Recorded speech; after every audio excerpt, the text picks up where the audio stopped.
النرجسيون قد يبحثون في النساء عن عدة أمور تتناسب مع احتياجاتهم الشخصية والنفسية.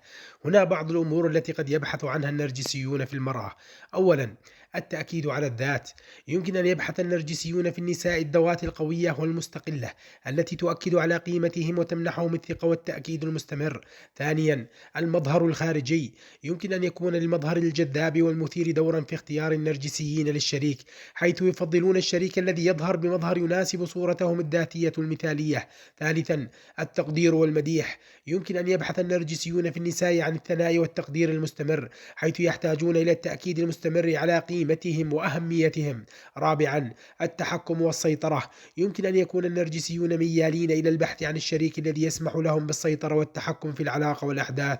خامسا، الإشباع الجنسي. قد يكون للجاذبية الجنسية دور في اختيار النرجسيين للشريك، حيث يمكن أن يكونوا ميلا إلى البحث عن شريك جنسي يلبي احتياجاتهم ورغباتهم. يجب أن نلاحظ أن هذه العوامل قد تكون متنوعة وتختلف من شخص لآخر، ولكنها تعكس بعض الاحتياجات الأساسية التي قد يبحث عنها النرجسيون في شريك حياتهم.